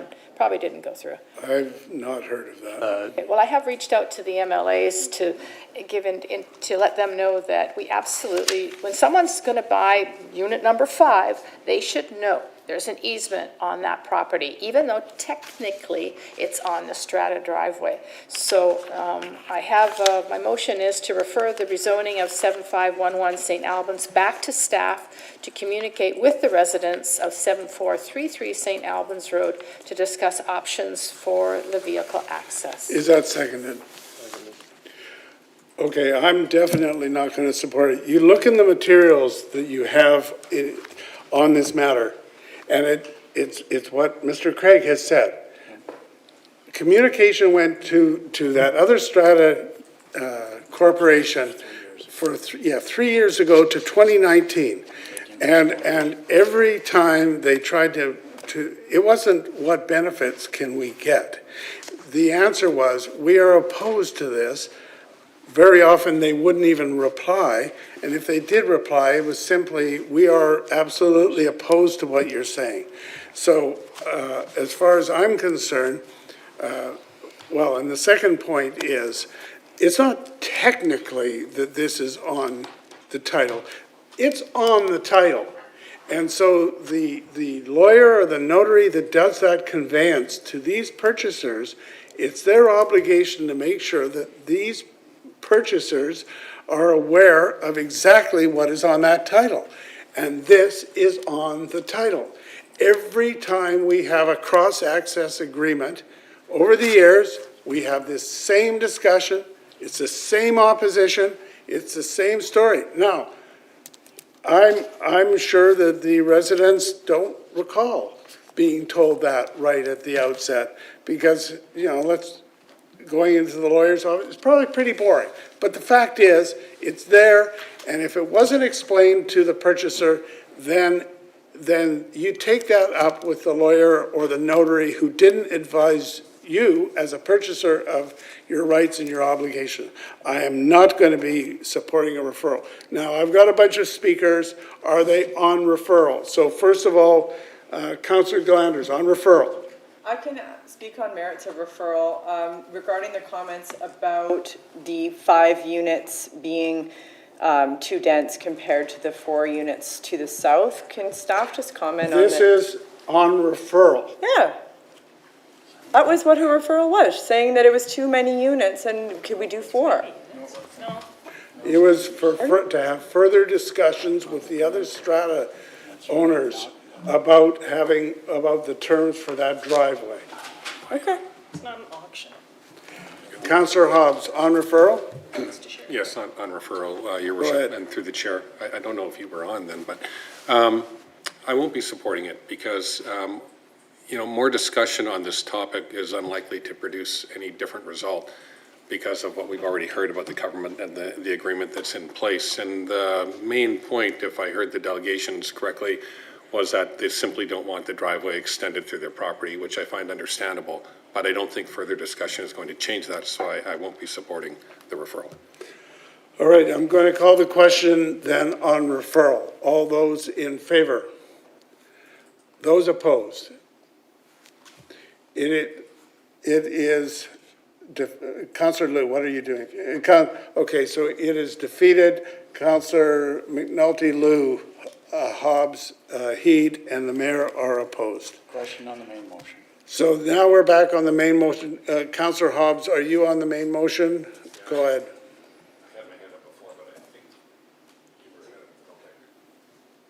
Go ahead. All right, thank you. Through the chair. I'll be supporting the main motion before us today because it's been in process for at least 4 years, and that's not the only reason, but there's always this push-pull that happens with developments, and I've only been here a short while, but I've heard it over and over again. And on this particular type of issue, where there's a covenant with an access point coming through an existing property, I've already heard it a couple times, and I'm sympathetic to that, and I understand where people are coming from on that, but I just find that there is some responsibility on people in existing stratas to not only know what they signed up for, but also participate in the discussions that apparently have been made in overtures to your strata. So I think that would be important to pick up on that. Just a quick question for staff. We heard tonight on the engineering issue of the road, and I hadn't heard that before or read about it. So is there anything we know about the engineering or construction of the existing driveway that makes it unsuitable for 5 or 6 more cars transiting it over the course of a 24-hour period? Through your worship to Councillor Hobbs, no. We had an independent traffic assessment of the driveway as well as a city staff assessment of that report. The driveway is acceptable to accommodate the vehicles and trip generation from the subject site. Okay, thanks very much. And I just want to say again that these push-pull issues with trees, with hedges coming down, with the number of units, that are going to exist on every development we have. One of the major issues that we all heard about in the election and in our community is affordable housing. And I'm not saying these are affordable housing units for everybody, but it all contributes to the continuum in my mind. And so for that reason as well, I'll be supporting this report before us tonight. Thank you. Right, Councillor Galanders. Thank you, Your Worship.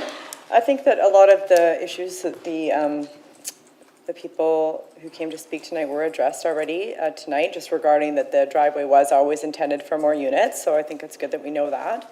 I am concerned, though, with, Councillor Al brought it up as well. Let's say, just because there's going to be 7 more vehicles using that driveway, and then what if it causes some damage? You can't say that it was the 7 new cars that caused it, but it's in need of repair. Is the new strata going to be responsible for 50% of all repairs of the new driveway, like ongoing? Do you know? Through your worship to Councillor Galanders, the developer did reach out to the strata to enter into such agreement. It would be possible to do so. Typically in these shared access arrangements, there's multiple ways that cost sharing can be dealt with. One would be based on number of units using the driveway. It can also be done based on linear square footage of the driveway. There's multiple ways that maintenance and cost sharing can be worked out through a maintenance agreement. Okay. And then the unit to the south of the proposed development, the 7531 St. Albans, that has only 4 units on CNCL 156. I was just curious why that one only has 4 townhouses but its own driveway, but I think you explained that they actually had an easement, so the property to the south of it, it was designed that they would share that driveway, but then the property to the south of it used a different access onto Jones. So that clarifies that for me. Then the only other thing that is really unfortunate, as Councillor Wolf pointed out, is the removal of a hedge of cypress trees along a property line. I think that could be a real asset for the, for the new people living there. We need as much shade as possible with all the heat that we're having and everything else. So I hope that it's not set in stone that those are going to be removed, and I would hope that during discussion, perhaps it could be looked at again, that maybe they would want to keep those. At any time, and also with regards to tree number 685 on CNCL 172, that is a mature Douglas fir right near the front of the property. So anytime there is a Douglas fir tree, like a native tree, near the front of a property line, I would like to see a development try to work its way around it. In this case, I believe the tree was designated as not suitable for retention for whatever reasons. So it doesn't really apply to this case. But I would like to make a referral after we deal with this item about trees and bonus densities. I don't know if I should do that at a different meeting, but. I think you should go to planning committee with that. Planning, sure. Okay, thank you. Now, Councillor Day, you have already spoken. So, unless you have a question. Yes. Have we confirmed that the easement is registered on those 7 townhouses at 7531 St. Albans? Through your worship to Councillor Day, yes, the easement is registered on each individual strata lot as well as the common property. Okay, it's interesting because this is not the first time that. Oh, no, just ask questions. Okay, thank you very much. 7511, not 75. All right, so we're going to call the question on the main motion. All those in favor? Those opposed? That is carried with Councillors Day, Wolf, and Al opposed. That brings us to announcements.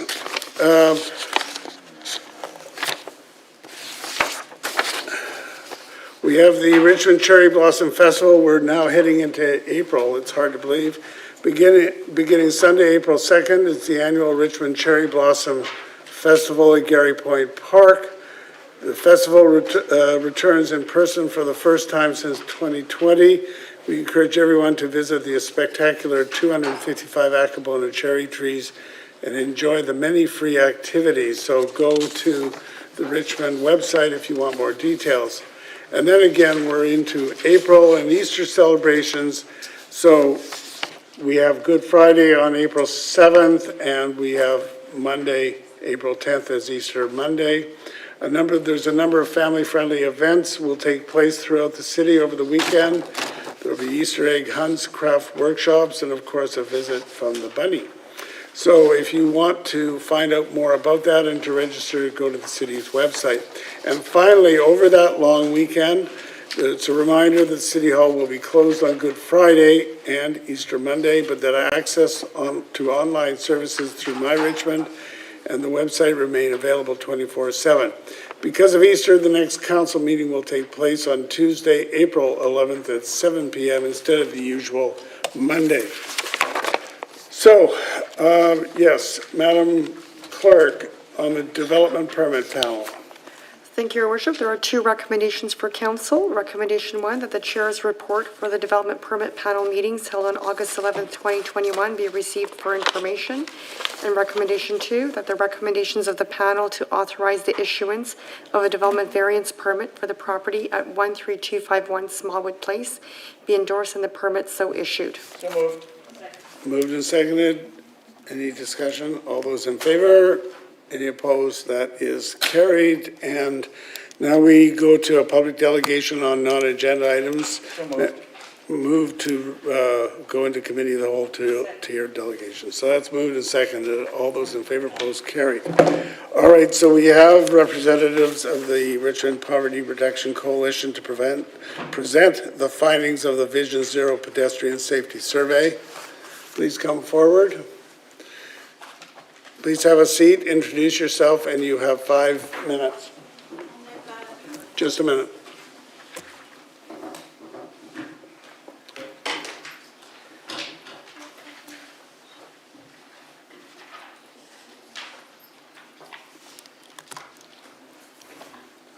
Go ahead. I'm waiting for the PowerPoint.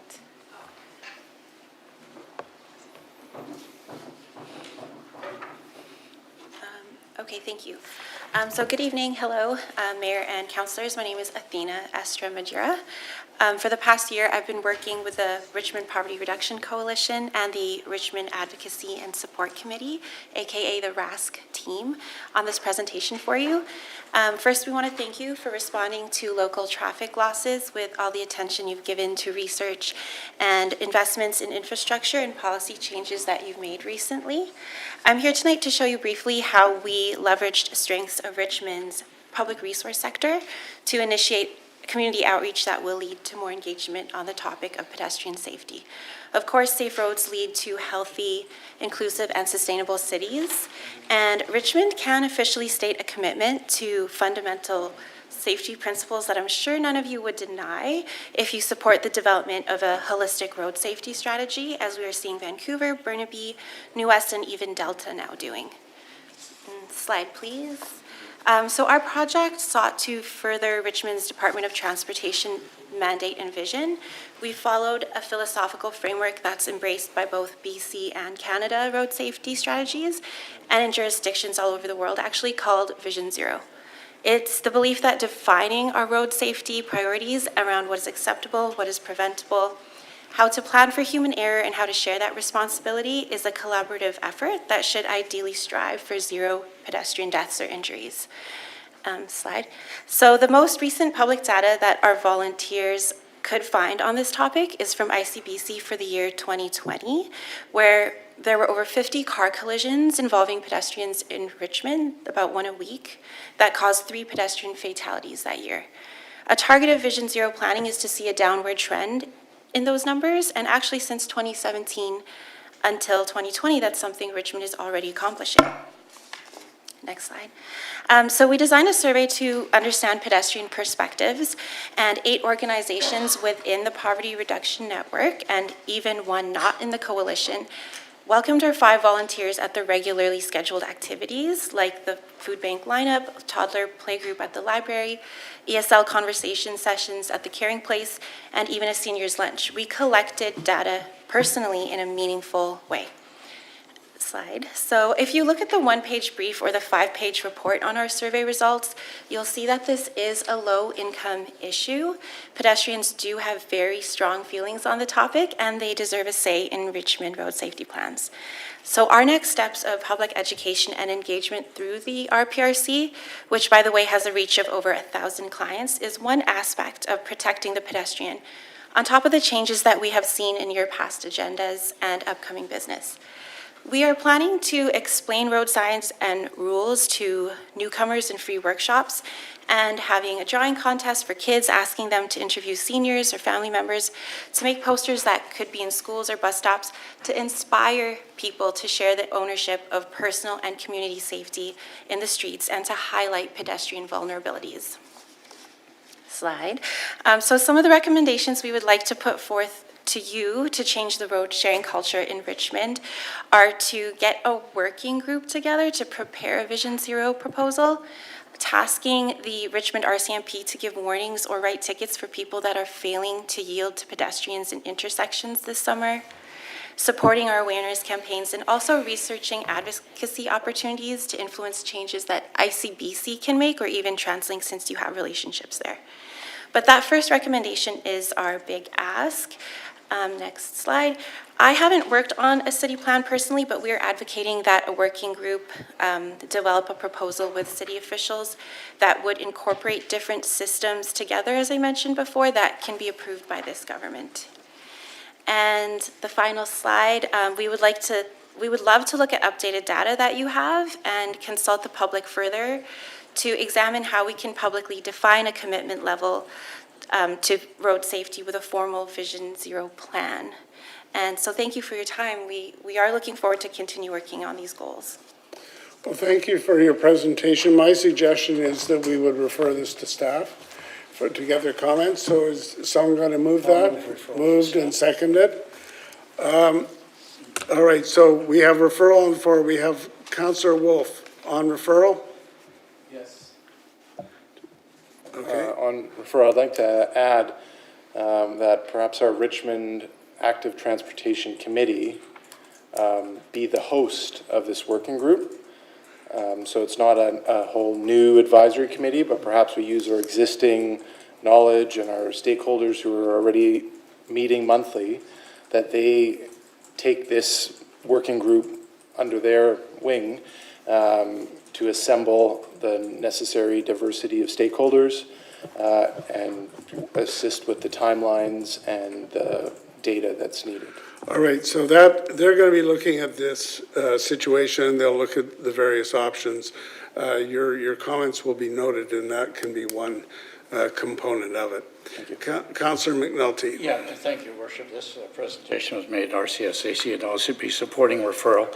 I think it should be referred to staff to provide direction on how we can further enhance community safety in Richmond.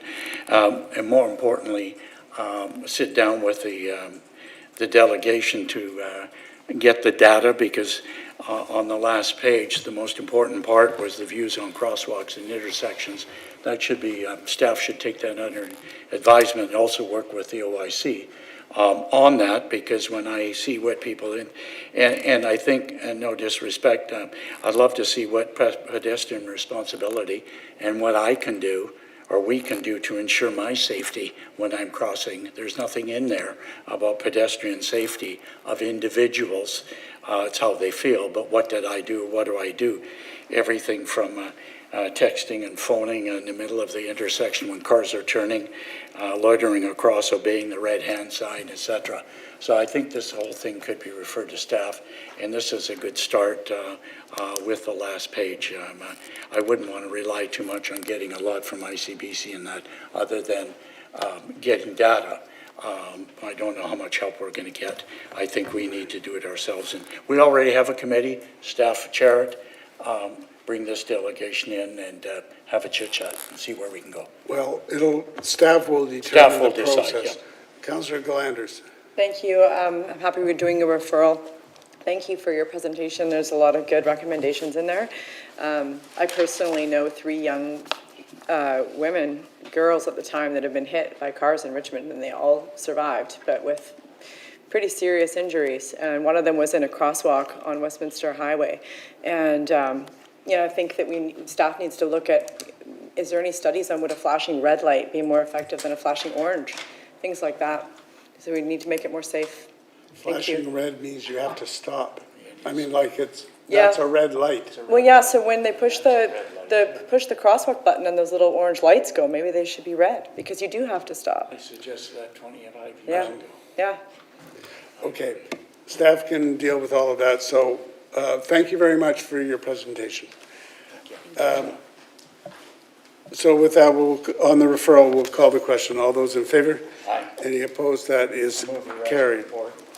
Moved and seconded. All those in favor, opposed, carried. Adjournment. And we're now adjourned. Thank you.